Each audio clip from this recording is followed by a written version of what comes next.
Just to let you know, Jess is running late.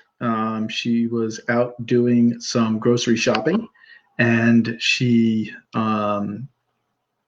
just, this is what life is like right now. We are all in this world where we can't predict exactly what's going to happen. And we knew that this was a possibility, so that's okay. I'm going to kickstart things right now. And just wanted to, let everybody know that this session is meant to help us start to, ground ourselves in reality, and to do it in a manner that's not disconcerting, that's not going to intimidate us, but to give us the chance to, start thinking about this practically and remove some of the fear. One of the things that I know about fear is that it comes mostly from not knowing what's coming next.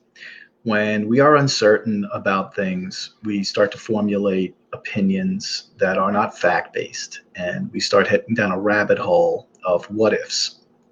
And human nature is that we are going to believe the worst. And, what we are seeing by following people online in China, people like Jess in Italy, is that that's untrue. We are not destined for doom and gloom. The Chinese are now back to work. They are now. They are now. Jess is just texting me right now, so just to let you know, I'm waiting for her to join us. So I'm just letting her know. Take your time. We're here. Oh Lord, this is the last thing she needs to worry about. And when we start to put the facts together about what our situation is, that's when we can start thinking it through. I remember about 10 years ago, I had a cancer scare. They thought that I had either colon cancer or possibly, now the word's escaping me, the testicular cancer, not testicular cancer, the other one that men get. And I went for all the tests. And while I did, I was strangely at peace and never worried, because when I would sit down with my doctors, I would discuss with them, what's the likelihood that I have this? What is the nature of this disease? And, walk me through the scenario, the testing scenario, and what I should be concerned about. And what you'll find is that when you have expert knowledge and facts, you can start to remove yourself from the emotional aspects of what's going on, and you can just deal with the nature of the moment. So, for example, if I'm a travel advisor today and I am concerned about, where's my income coming from? Well, are you sitting down and looking at what is booked for now, whether or not that income is coming in, and how does that relate to the near future? If you've got your expenses covered, how far out can you push the moment when not having income coming in from the business is imperative? Focusing on those kinds of things now starts to give you the ability to take back control. Another way you take back control, and just to let you know, Jess is about to jump in. Hey there. Hi, How I are made you? it finally. So good to see you. Yeah, for the people that are watching us, like an hour ago, I was still in a long line at the grocery stores here, and they had more checkup than normal. And unfortunately, I had to go because I was running out of printer inks, and that's a bit how things are here. And I will talk about it later. Yep. But first, So now it is 5 o'clock your time. When is dinner usually in your village? Is it 7 o'clock? Yeah, it's Italians. It's like 7, 8 o'clock. It Yeah, depends. On the north, they eat more early, and in the south, it's late. So right. it's between 6 and 10. So here in the middle, it will be 7, 8. Okay, so I'm not taking you away from dinner. No, you're not. So I'm a little bit red because I had a long run on my bike. I still have the oranges here. Oh, that's wonderful. Because it gives me some excuse taking the bike to the groceries to have some exercise. Right. But So ground everybody in where you are right now. Where oh, you're in what part of Italy, and how are you in terms of being near, Pisa, Italy? Because I think you said to me you're close Pisa. to Pisa. Yes, I live on the outside of Pisa. But Pisa is the city is between the beach and the mountains, and I live at the foot of the mountains. They are not very high, but it's very nice place. And And how big a village is your village? oh, I think it might not even 2,000 people here. Yep. It's very small. Mhm. It's a fraction of a larger part. There are several villages. They were all put together under the same administration because they were too small to be on their own. So now, if you were to describe the village in terms of, the number of groceries, or, what I'm trying to do is help people who are watching understand where I live. If I was to tell you where I live, I have three very large supermarkets within 5 minutes of my front door. I have, a Starbucks. I have a Dunkin' Donuts. I've got various, I'd say 3 or 4 dozen restaurants that are still operating with takeout, where you can't sit, but you can go buy their food and bring it home. Give us a little description of just how big your Uh, well, home is. we have one little grocery here, one post office, one bar, and one pizzeria, Right. and one pharmacy. One At three pharmacy. times, one hairdresser. Oh my Actually, God. we have two: one for the women and one for the men. It's still separated. So there are little services. In Italy, usually most people shop by cars in big shopping centers that will be within a range of 30 minutes or 20 minutes of driving. Right. But now we have the restrictions to do it only in our neighborhood. Now I'm fortunate because there is a grocery store not too far away from here, so I can go there on my bicycle. And if they stop me, I think they will allow it because the very little grocery store here in the village, it doesn't have enough for everybody. And even if we wanted to, we cannot have there buying groceries everybody because I've made some videos on my profile. Yeah. Everybody has to stay outside. There's one person at a time allowed in the store. So Mhm. if one person comes in and takes their half an hour, you can count how many people can do Right. their shops It's during the day. impractical. Yeah. It just there's no time. Right.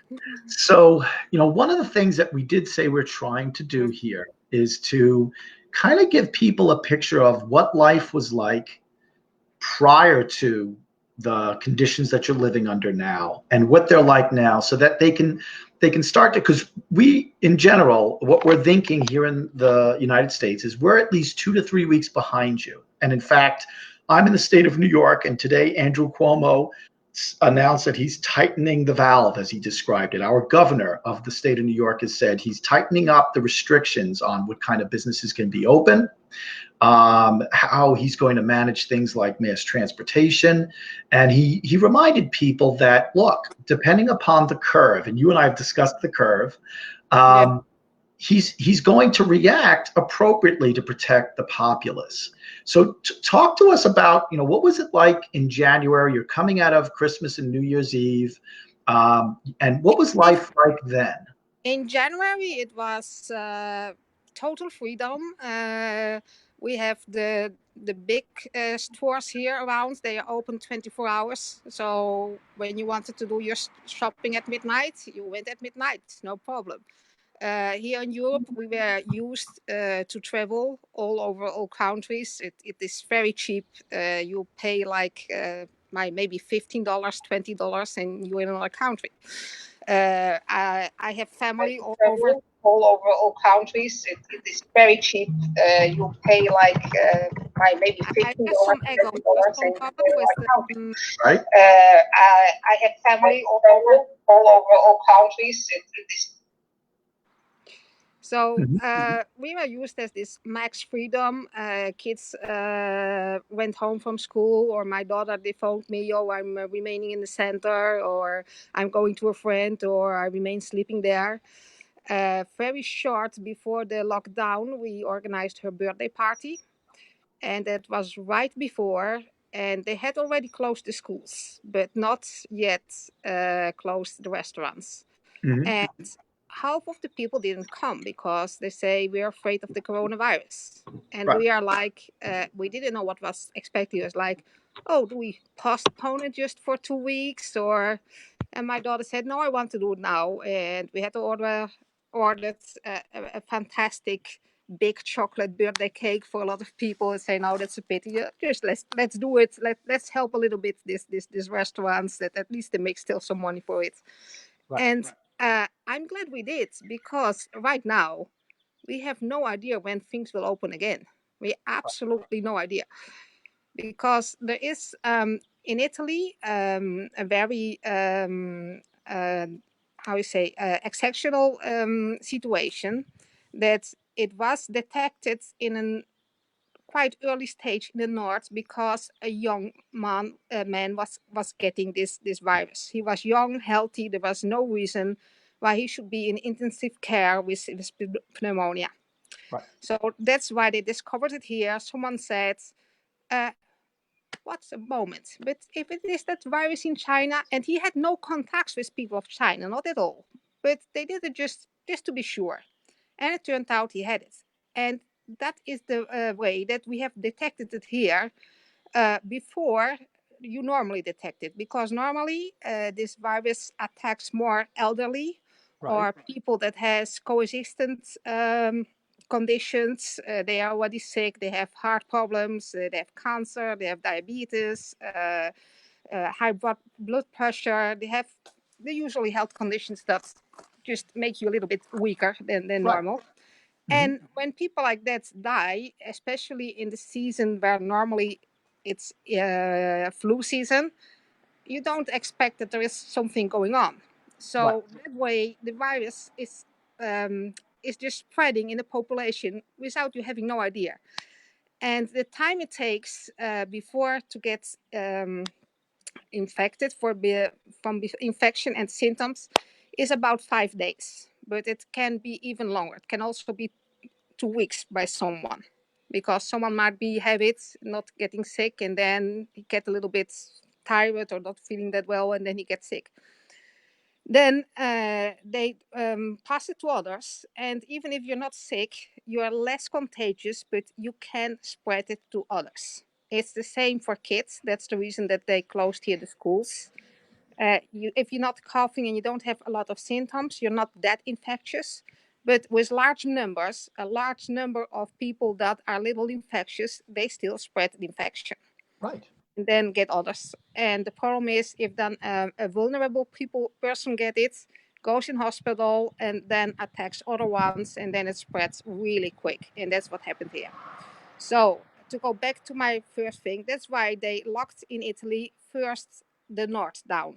And they locked it down very well, because it was a little area. The first village was like mine. It was 3,000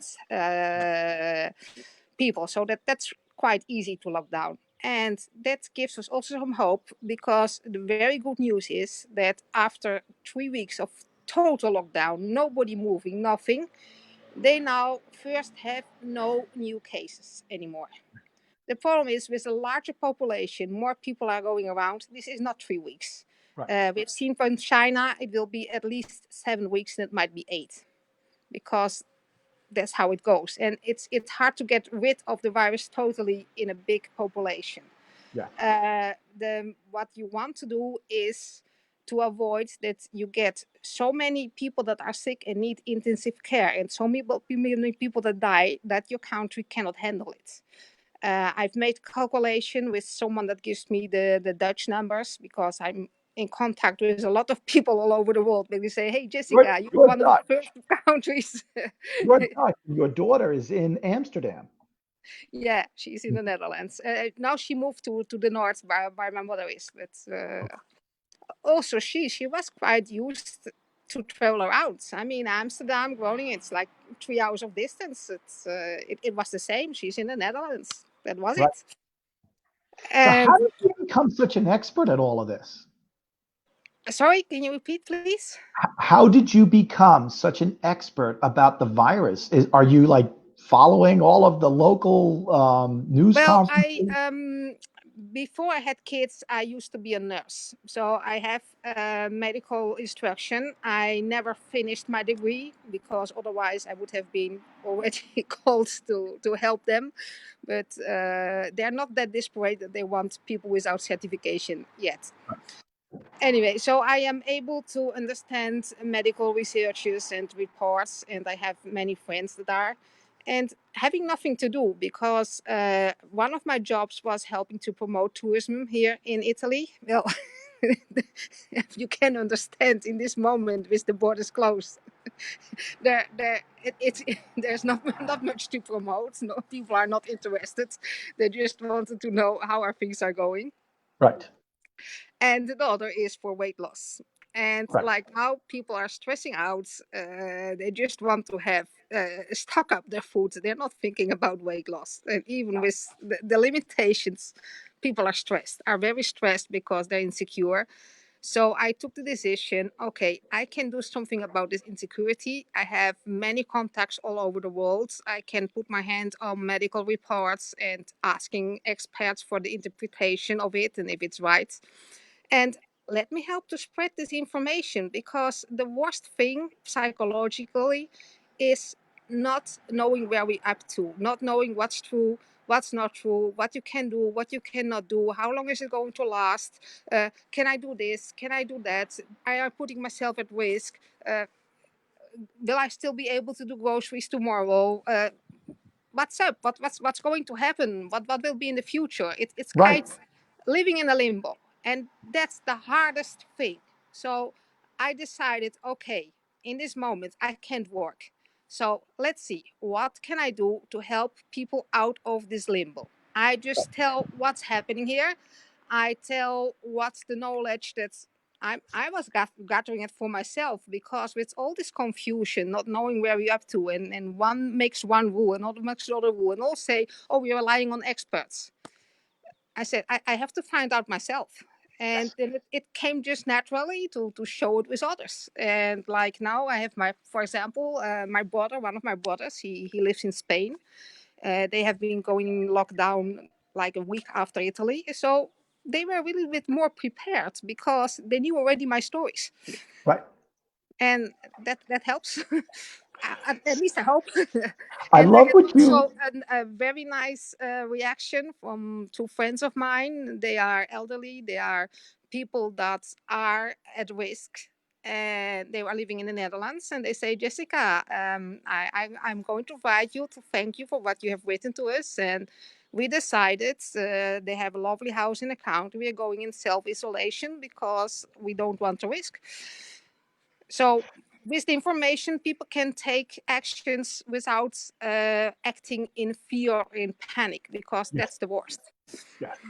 And that was the purpose of this interview with you, was because you have taken that approach. I mean, so when you first started hearing that the lockdowns were coming, were you fearful? Was there a palpable sense inside you of, I don't have a lot of information and I'm worried, or is it your nature to kind of be the analytical, fact chasing Well, person that you are? it's my nature to be analytical, but I was underestimating it, because the first knowledge I had was, okay, it are mostly elderly, mostly people that are already sick. It will be kind of the same, like a little bit heavier flu. That's what I thought, because that was the knowledge that was brought to us. Right. And we thought, okay, the isolation is just there in the north because they discovered there, it will not come here. We will be all right. Uh, Unfortunately, it is spreading because this virus is much more contagious than people think. And also, um, the information we got, oh, you're not infectious if you don't have symptoms, it turns out not to be true. Right. And another thing is people always think about the respiration. So Yes. they say here, take 3 feet distance. Yes. That's not enough. You have to have at least take 6 feet. Eight would be better. So Right. here in Italy, now first it was very polite. You come to one and you shake the hands. Now, being polite has been something else. If you see now someone, you have this kind of dance to avoid each other. I mean, once it was when you were walking and you saw someone and you crossed the street to avoid them. It was rude. Now it's polite. If you see someone and you cross the street they're thankful. We're starting to have that It here means now you're too. kind. So I'm looking at your face and I'm Yeah. listening to you laughing and I'm gleaning something of maybe what some of your neighbors are looking like and feeling like. Did you ever imagine that you could adapt the way you are now and that this new life could feel kind of normal? There you are, you're standing outdoors, you biked to a grocery today, you've got beautiful oranges that you're going to be able to eat in your home. How, as you look at your life now, is it a surprise about how normal it feels, or does it not feel normal? it What? it doesn't feel normal. It was a psychological hard work because after the initial lockdown, then it came here, and every day it seems it can be more. So we wake up in the morning and it's like, okay, check online. What's changed now? Do we have more restrictions? So at the beginning you could go to the beach, then you couldn't go to the beach anymore. Now they're talking maybe we can't run anymore. But it's also that you think, okay, this will not last. It's temporary. It might be longer than we we thought it was, but we Mhm. can do it. But you have to have mentally the idea of I have to structure my life somehow. So you can think about, I do some exercises. For example, the gym where I used to go. It's a gym for self defense, and the master, he's just he's fabulous. Without asking anything, he said, okay, we can do nothing, you're all in your house, I give you the exercises to do at home. Yes. Just free lessons. And that's it's the good attitude I have seen here. I have seen also other groups, people that are trying to use this crisis, because it's a crisis for the health care system, because simple, the amount of people that get sick in the same time is too much. The amount of people that need care is too much. The amount of people that dies at the same time is too much at once. So we have to spread this. Right. So, and to spread it, unfortunately, right now, the only thing is keep social distance, stay locked down in home, and hoping for the best. It takes like 2 or 3 weeks before what you're doing, you see the effects of this because of the incubation time, the time to get the sickness, and unfortunately, who dies, the time to die. So whatever you do, you have to wait 2 or 3 times before you see the effect. But after a week, it's already hard. You say, I don't see anything because what's happening now, that's the cost before the lockdown. It, but you Yep. see it like what you're doing has no effect. And that's psychologically hard. You have constantly to remind you. But a month ago, was I washing my hands? Did I avoid people? No, I was just kissing like Italians always do. They kiss. Yes. I'm a hugger. Oh yeah, they are huggers. So uh, when you now see a lot of people getting sick, it's because it's a short time. It's not that it's not functioning. If you see the first village, it's functioning. It works. Right. But we are not yet there because we went later in lockdown. Right. Oh, that's very important to remind yourself. It's important to structure your life, to give it some sense. Yep. There is a very nice how you say audio going around on the Dutch audio from a comic, and he say all to the old people. He say, "Okay, I get it. All necessary professions workers still going to work, and all unnecessary workers have just to stay home and can get sick for the herd immunity."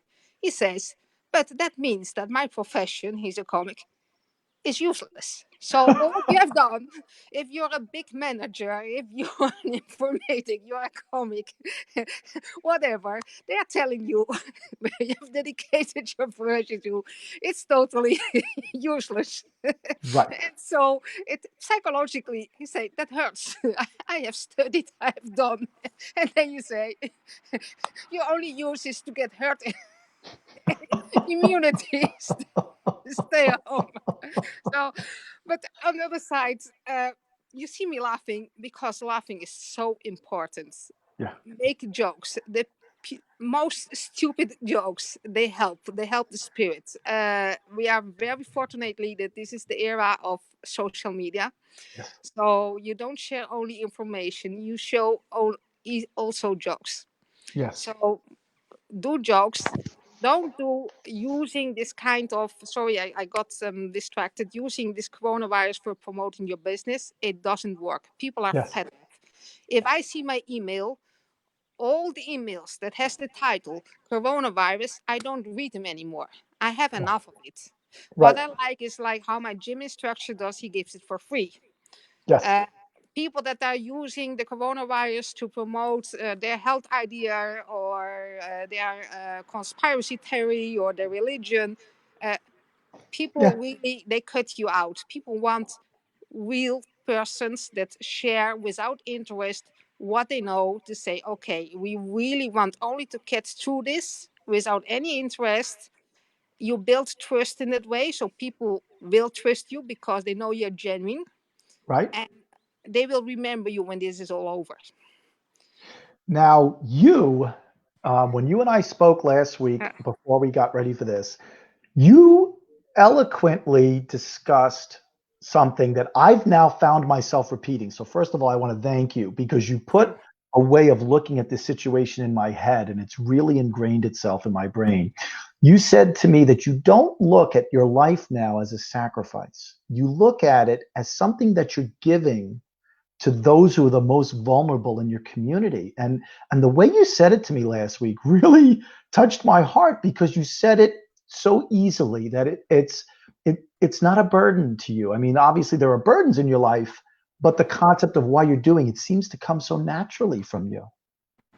Maybe it's, I don't know. I think it's in, I'm very extrovert. So I like to help people, and it's I think it's not that how you say, for me it helps to feel myself better also. It gives my life a sense. If I do Right. something to help others, it gives a sense. If Yep. I'm just here complaining about all what I cannot do, what sense do I have here? I have a useless profession, as they No, say you here. don't. It's not necessary, and I joke about it. So, So now you're also a runner and you're physically yes, active. yes. And right now, the restrictions allow you to continue that? Right here, yes, but Yes. tomorrow we don't know. There will be new announcements the 25th, Hmm. and it might be not longer possible. Now, Right. I'm very lucky. If you see, this is a very big garden. Right. This is private because there are several houses here and they share all this internal garden. So, in worst case, I can be running around here. So, as you look, you're how many weeks in, did you say? Two? Yes, Two the weeks. school closed the 5th of March here. Okay. So, you're about 2 weeks into the tightest restrictions that you've had so far. You may get more. How are you keeping, you've given us some great ideas. You've said, and I'm reading some notes that I've been taking, you're Yeah. structuring your life as best you can so that you've got some kind of, daily schedule. You said to be patient because just because you're not seeing something happening in the community doesn't mean that your sacrifice of staying home isn't having an effect. Be patient. Laughter is important. Um, how do you see any other skills that you have in your life that prepare you for what if the restrictions get tighter and you have to go to a new normal? Is there anything else that you're using mentally and emotionally to get, to prepare yourself for, well, what if it gets a little more difficult? Yes. I take it as a kind of challenge. Like I have to survive mentally to this. Yes. And as I'm a runner, I used to be obese before, very obese. And for me, running is physically, but afterwards, also mentally a way. I just do it. It goes totally automatically. Even if I'm working a lot, I try always to cut out at least 3 or 4 times a week that I just go running. I Right. forget about all the rest. I just do it. So for me, it's a philosophy of life. I need this outside, this movement. And it's then a Right. challenge to thinking, okay, if I can't, let's see what I can do. So instead of focusing of what is not able anymore, because then you get, I call it the toilet paper psychology. So what's happening with the toilet paper? Right. People are buying toilet paper. There is no reason to buy toilet paper because it's not something that will be shortage of. Right. But people say it will be getting less, and they start to have fear. Oh my, what I'm going to do without toilet paper, and when will it come back, and if it's all sold out, and if I cannot go to the stores, and what is going to happen? I have to take toilet paper. I have to take toilet paper, and people buy toilet paper. They forget maybe about all the rest, and later they realize it was maybe that they bought a home trainer or something like that. No, they go for toilet paper because they are acting is this fear of missing out something. And the act of fear, of acting on the fear of missing, makes you make kind of immediate decisions on avoiding the pain, avoiding the missing. And that are not good decisions. You do things like the first thing that comes to your mind. You're not rational. Instead, if you take it as a challenge and say, okay, I need movement. Uh, if I cannot go running like a first I run for miles and miles. Okay, I have to take water up to the mountain. What do? I take my backpack, I run uphill. That's harder. I take my water, I come back. So I get some movement. If that's not possible, I will be running in the garden. If that's not possible, I will see if in some way I can do some movement at home. I can move my legs even lying on my back. Uh, Right. just thinking about what can I Always do taking it? control. Yes. Always taking back What can control. I do to help it? And you don't Right. have to do it alone. That's the nice thing now. You can be in contact with other people and say, okay, we all have the same problem. We want to run and we can't. Right. What are we going to do? I just saw a video of a French man. He used to run marathons. He couldn't do it.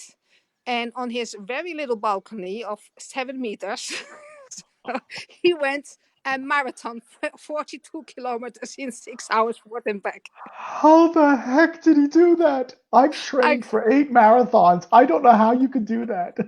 So it was just for I don't know, it's 3 feet, so that is like 20 feet, so 20 feet forth and back. Oh He my was God. really there, but it's not about the training. I Yeah. admire this man for his mentality because he had a problem, and of course he knows this training is not as effective as a real training, but psychologically he found a solution, and that makes him feel good, Yes. and that helps. Do And you he shared have and do give you us a have laugh, an idea. do you have any friends in China or any place where they're coming out of this? Have you had any interactions with people who are sharing with you that they're deeper into this than Italy? I have Japanese and South Korea, not Uh-huh. Chinese, unfortunately. And what are you taking away from their experiences? Is it Um, optimism? Is it they are more trustful in their governments. Mhm. Maybe because they had already to deal with SARS before. So their governments are not acting in panic. They say, okay, Right. this is happening. This is what we're going to do. And I saw in South Korea, they have less restrictions than we have, but they're more focusing. And that told my Japanese friend. She told me she's a researcher also. She said we are way more keener in washing hands. Like there, when you go to a store, you wash your hands before. There is a place where you can wipe off your hands. Here we have just gloves. There they make the possibility of washing hands before in and out, because what they've seen that hands you touch objects or yourself, and on objects it can this virus can survive quite some time, even Yeah. days. So cleaning your hands might be even more important than keeping distance, because if you keep distance but then you touch with your hand something and then you touch yourself, it creates problems. And also, one thing I would like to say is about face masks. People talk about face masks. Now, they don't always stop the virus. Those that are very medically, they are used by doctors. Also, they cannot be used over and over again. They have to be thrown away and renewed, and they have to fit clearly. But the normal masks, they don't really help. They can have the opposite effect, because Right. if you're wearing a long time, it gets wet because of your wet hair, and that makes a perfect place to have virus or stick in. And people Yeah. usually has one. They don't take a mask and then throw it away and treat us as infected material. And then they touch with their hands that should be clean a mask that might be dirty on the outside. Or you lay it like this way on the surface and then this way on the same surface. So No. a mask has only sense if you're at a short distance of someone that has it. So then Right. it has sense. But as soon as you can have like 6 feet of distance or in the open air, it has no sense to use it. So it has no sense to have a run on this. But if On someone my feels better, do what they want. on my personal Facebook page, I posted today a video taken by a Chinese, I'm guessing a youthful millennial. Maybe he's younger even than a millennial. And he was videotaping himself walking around a major city in China. And he was just describing, I mean, he had a mask on and he was describing what the environment is like and how the malls are reopening. And now what they're doing is taking the temperature of visitors to the mall in advance. You have to stop, someone checks your temperature, and then they allow you inside the mall.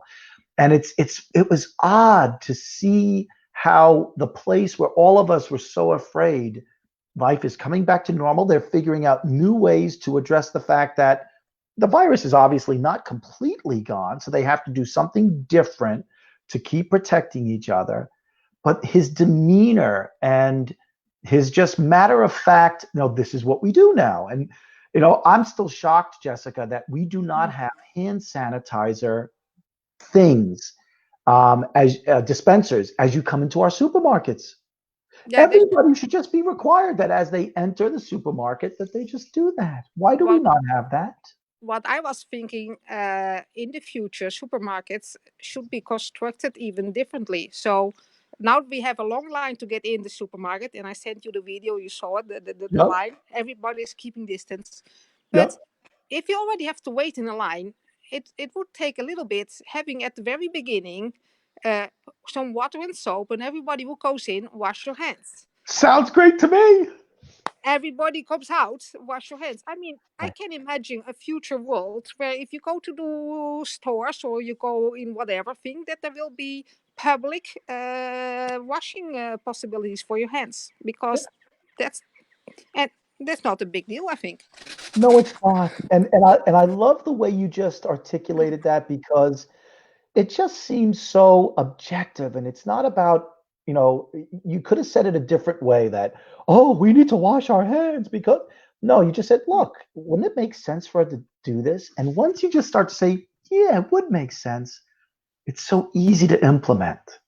It may cost a little bit of money for the supermarket to set up something for us to do that as we walk in, or maybe the government gets involved. I don't know. But you know what?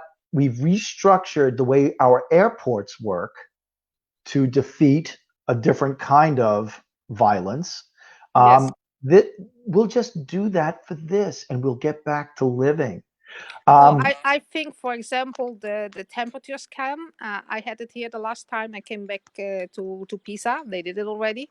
uh-huh, I think it will be something normal. I mean, we come to the airport, uh, you check your luggage, you get checked your body scan, and you will be checked your temperature. It right. will be just normal, part of one of the security parts. There's a So, hotel in Hong Kong that was doing that 2 weeks ago. They had installed some advanced thermal scanner that as you entered the hotel lobby, you had to stop in front of the camera, let the thermal scan work, and then it told you whether or not your temperature was extraordinary. And that's just probably what Hong Kong's going to do now. And that's just going to it, be the way it is. it works if people then have trust that will be dealt with it in a good way. So, Right. if someone has Trust. if someone has fever, okay, don't panic. So then we're going to check, do you have the virus or don't you have it? You have Right. to stay some days on your own so that people don't get afraid of it, that it becomes something normal. Right. Okay, I have to stay there, I have to wait if my tests are negative, my two tests. That's it. There was a man in Korea, he had to self isolate because there was someone of a colleague that was in contact has been positive, and he say they sent a big box to his house with the government with instructions, groceries, masks, hand sanitizers, and they say Right. thank you for helping us to contain the virus. This is Yep. what you have to do. You will be paid, and as soon as we know that you are okay and you are healthy, you can go outside. So people don't have to panic because Yes. um, restricting your freedom without knowing if it's useful and how long it lasts, that's hard. Instead, there they say exactly how long do you have to wait, Right. and that helps. Yep. If you say, okay, I have to do this for 1 week, 2 weeks, whatever it is, but I start now, and then I'm out of it, and money is, I don't have to worry about the money, then it becomes just normal. It's Right. not. Uh, Well, we're going to wrap up in a couple of minutes. I just have to tell you, when I first started seeing some of your posts from Italy, and I got to know you as an acquaintance and hopefully someday as a friend, I was really impressed by your objective way of observing the situation, your impossible optimism. You're just the kind of person who says, "Look, this is what it is. How do we figure this out? How do we deal with this? How do I accommodate this into my life?" But more importantly, what I really take away from you is the way that you have placed yourself in this situation universally. And the post you did the other day about your neighbor who yeah, was being that's I memorialized. was feeling sad that You were feeling sad, but the way you Mm, expressed how the community saw this individual and how they were expressing their love.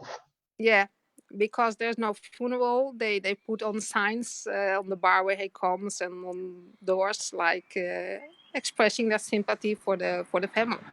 Right. I think it's in the Italian nature to be very close, even if you know each other just by face. It's a very warm population. It is. And the way you expressed it, it gave me hope because thankfully I have not had anybody directly related to me who's been impacted by this yet. Of course, financially, we are going to be feeling it very, very soon. In fact, I have friends who are already having, relatives who've been laid off because of the economic impact of this. But of Yes, but course, that doesn't also compare to a life also being taken. there I can give some hope. I will say, first base yourself on facts, so what you know, give those, and also um, I don't think we get rid of the coronavirus, but it will not be this impact. We will have it just sometimes someone will get sick of it, and traveling and all the kind of things will be able again, but not in the same way as we were used to it. So if you are informed and are ready to adapt at the new way of traveling, whatever that will be, Right. people will come to you. And I can assure, because I'm living these restrictions, as soon as they're over, people can't wait to go away wherever they want. There will be an incredible boom. So I know Yes. it's very hard now, but if you don't get overwhelmed and psychologically stand strong, I mean, you might even be in debt, and there might be people that want to help you. I had a fantastic reaction from someone that I was coaching that told me, it was an American. He said, Jessica, if you ever need something and I have it, it's yours. And I found that so sweet. Yes. But Yes. so people want to help you. Be positive, be ready that things will changing. So keep up to date how the travel world might change, how you can adapt to it. Maybe people need certifications from doctors for traveling. I have no idea what can happen. Just Right. inform. With social media, there's always someone who knows, an expert of something. Yes. Stay away with from conspiracy theory and all this kind of stuff, because Yes. people, they don't care anymore. They just want to have their old life back. Right. And the best we can do is saying, okay, folks, this will get over. We won't have exactly the life back that we had, because this will have an impact. Things will be changed because hopefully we learn from this, because we have to learn. And if the impact will be that we have more washing machines in airports and in I'm stores, good with that. uh, that's fine. That's not a real problem. Right. So let's think about positive change that this can also make. Yes. Jessica, I just treasure the moment that I found out about you, and I really am so grateful that you've taken this time out to encourage us back here in the States. We are going to see some of what you have seen. I have no doubt about it. Our governor in the state of New York has already given us a pretty grave warning today. But I got to tell you, I am so much more positive and inspired by having followed you over the last few weeks, gotten to know you a little bit better, and to spend this precious time with you today. So thank you so much for taking this time out with me and with anybody who's going to be watching this It video. has been my pleasure, and I will be happy to keep following you and what you are doing there for the community and the travel organizations, how to And go I through this. promise I will be coming to your village when all of this is done. I'm not sure when, but I want to come and one day break bread with you. Well, I have still a travel plan for this summer to the States, Good. and I hope it will be possible. And if not, when it's possible, I will be coming. And And bring your boyfriend from London and your daughter from the Netherlands because we everybody, need to go out and have a everybody. drink. And I think I have to prolong it, because in the meantime I've made so many friends that 3 weeks will not be enough. I have to stay 6 weeks at last. And isn't that a beautiful result of this Yes. misery? Is that within that comes the brightness. And that is what I was hoping for Well, today, and you've people delivered. can even. I'm no. I was kidding, but seriously, people can decide to travel longer, because they Yeah. say I couldn't for this many times. Now I do. Yes. Well, best wishes to you. I will try to stay in Yes. touch the best I can, and you do the same. Okay. Thank you for this opportunity to help others. It's Buona for me a pleasure. fortuna. Grazie mille e arrivederci. Oh, perfect. Perfetto. Bye, Jess. Ciao. Ciao.